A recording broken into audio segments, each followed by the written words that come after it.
అందరికీ నమస్తే అండి.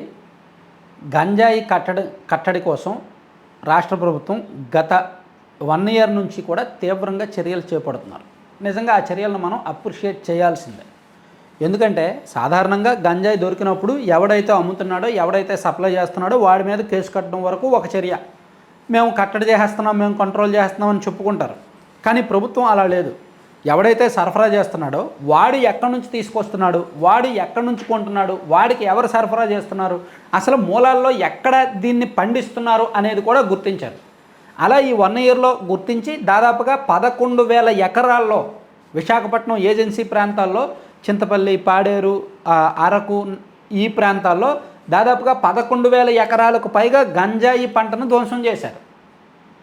వాళ్ళకి ఆల్టర్నేటివ్ క్రాప్స్ చూపించారు. సో దీని నిమిత్తం ఒక మంత్రివర్గ ఉపసంఘంతో ఒక ఉపసంఘం వేశారు అండ్ పోలీసులతో ఒక ఈగల్ టీం వేశారు.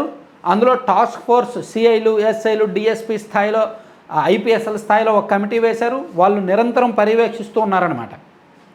సో ఈ 1 ఇయర్లో చాలా వరకు కట్టడైంది. గతంలో విచ్చలవిడిగా ఉండేది, ఇప్పుడు తగ్గింది.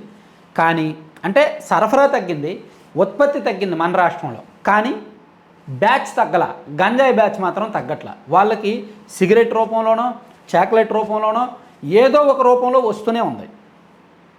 సో దీన్ని ఎలా కంట్రోల్ చేయాలి అని ఈగల్ టీం కొన్ని రోజులుగా నిఘా పెడితే వాళ్ళకు ఒక సంచలనమైన విషయం బయటకు వచ్చింది. అదేంటంటే ఉత్తరప్రదేశ్, బీహారు, పశ్చిమ బెంగాల్, ఒడిస్సా, ఛత్తీస్గఢ్ ఆ ప్రాంతాల్లో గంజాయి సాగు చేసి అక్కడే సిగరెట్లు అండ్ చాక్లెట్లలో దాన్ని దట్టించి ఒక చాక్లెట్లో గంజాయి ముద్ద చేసి దాన్ని పెట్టి దాని చుట్టూ చాక్లెట్ పౌడర్ కొట్టి దాన్ని సీల్గా అఫీషియల్గా ఒక చాక్లెట్ లాగా ప్యాక్ చేసి దాన్ని ట్రైన్లో తీసుకొచ్చి మన హైదరాబాదు, విజయవాడ, గుంటూరు ఈ ప్రాంతాల్లో వాళ్ళకి ఎవరైతే సప్లయర్స్ ఉన్నారో వాళ్ళకి అమ్ముతున్నారు.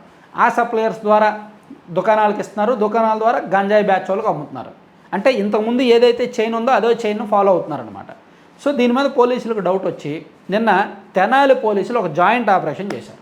ఈగల్ టీం అండ్ తెనాలి పోలీసులు ఒక జాయింట్ ఆపరేషన్ చేసి అక్కడ ట్రైన్లో వాళ్ళకు డౌట్ వచ్చిన ట్రైన్ని ఆపి అందులో ఈ చాక్లెట్లు అమ్ముతున్న వాళ్ళని దించి ఆ చాక్లెట్లు చెక్ చేశారు. చెక్ చేస్తే మొత్తం ఇప్పు చూస్తే అందులో మొత్తం గంజాయి పొంది ఉన్నాం, గంజాయి స్మెల్ వచ్చింది.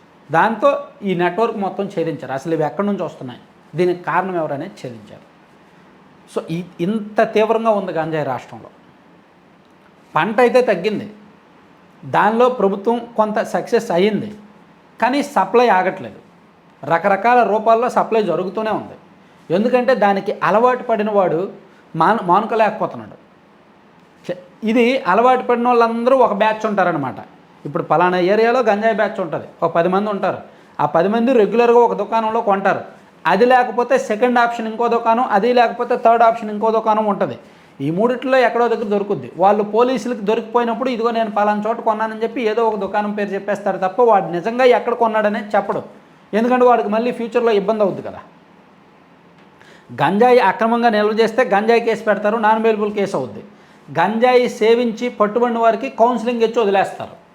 వాడు మరీ నేరానికి పాల్పడితే వాడిని లోపల ఉంచుతారేమో తప్ప సాధారణంగా ఉంచరనమాట.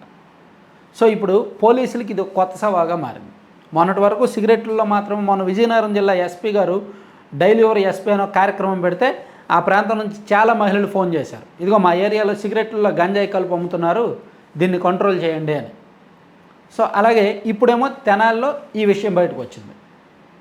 సో ఏదో ఒక రూపంలో వస్తుంది కాబట్టి మన రాష్ట్రంలో ఉత్పత్తి తగ్గినప్పటికీ ఇతర రాష్ట్రాల నుంచి వస్తుంది కాబట్టి ఇది సరిహద్దుల నుంచే కొంచెం నిఘా పెట్టాల్సిన అవసరం ఉందని పోలీసులు కూడా భావిస్తున్నారనమాట. సో పోలీసులు తీసుకుంటున్న చర్యలు మాత్రం మనం అప్రిషియేట్ చేయాలి ఈ విషయంలో.